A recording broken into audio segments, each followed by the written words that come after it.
Maybe increase vagal tone. Increase vagal tone. Let's now move on to second degree. Now things get a little bit more complicated, but stick with me here. Under second degree AV block, there will be two subtypes that you at least want to know. At least want to know two subtypes. The first one is called Mobitz type 1. Mobitz type 1. From henceforth, if you want to pronounce one as Wen, why not? Because this brings us to Wenckebach. So Wenckebach is specifically Mobitz type 1. What kind of heart block are we doing? Our topic at hand? Second degree AV block. What have we completed with discussion? Our first degree. We're done. That was every single PR interval was fixed and prolonged with first degree. Second degree, it's different. The EKG here, if you were to take a look at the PR interval, the first one, normal. The second one, a little bit longer. The third one, even longer. Fourth one, oh my. Oh my. The PR interval, the P waves there, I don't find a curious complex. That's my problem. So if you take a look at this EKG, you'll find that the PR intervals are prolonging progressively.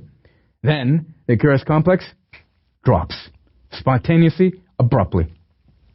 What happens subsequently? Oh, it comes back to normal. What does? The PR interval.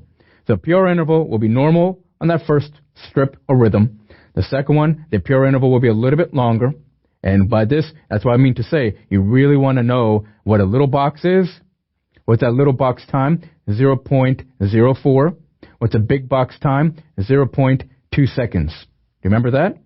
So therefore, if you find progressive prolongation of PR interval with a drop in your curious complex, this to you represents a second degree Mobitz type 1, aka Wenckebach.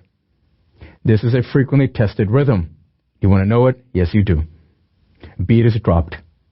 Don't forget that subsequently things come back to normal and you begin the cycle again.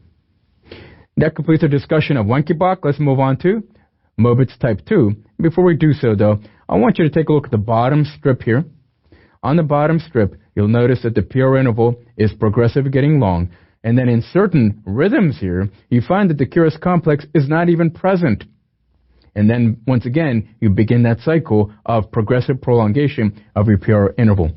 Spend a minute or two, take a look at the bottom strip, understand what I said in terms of definition. This is still Wenckebach of what may happen.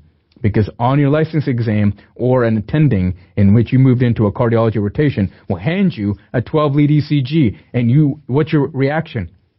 Smile, take it, and look like you know what you're doing, because you do. And once you panic, game over, okay? So don't panic, please. Take a deep breath, whatever it is.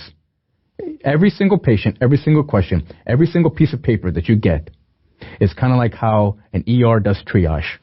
Okay? You do priorities, you maintain composure. Once you panic, everything in front of you is going to die, including your patient. Maintain composure at all times. It's amazing what you're capable of doing. Believe in yourself. This is Wenckebach. You got this. Move on. Progressive prolongation, your QRS drop takes place. Let's talk about second degree AV block and talk about type 2. This is interesting.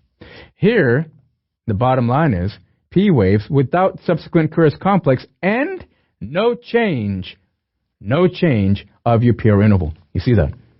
So here, we'll have a heart block, a second degree type, Mobitz type 2. But that PR interval is going to be within normal range. Once again, what's your normal range? 0.12 to 0.2 seconds. Here, it'll be within normal range, but that curious complex suddenly dropped. There's no cycle per se. And that's the biggest difference between Wenckebach, Mobitz type 1, Mobitz type 2. Both of these come under what, please? Second degree AV block. Let's move on. Here, you'll notice the PR interval, the bottom strip, is the most important one. It's normal PR intervals. And then every once in a while, bam, the curious complex is not present. But there's no cycling here, a progressive prolongation. Once again, you might be given a 12-lead ECG. You go with the basics. You look for that PE wave. You look for an upright curious complex after your P wave. You take a look at the PR interval. Take a look at the ST segment. Take a look at the T wave. And make sure that you know the basics here. Take a look at the rhythm. How do you figure out the rhythm? The number of lines between the R waves. What was the phone number? My phone number is 300-150-100, 75, 60, 50. What does that mean? Each one of those numbers that I mentioned would be the number of lines that's separating the R wave. Call me. I'll be available to you anytime. Let's move on.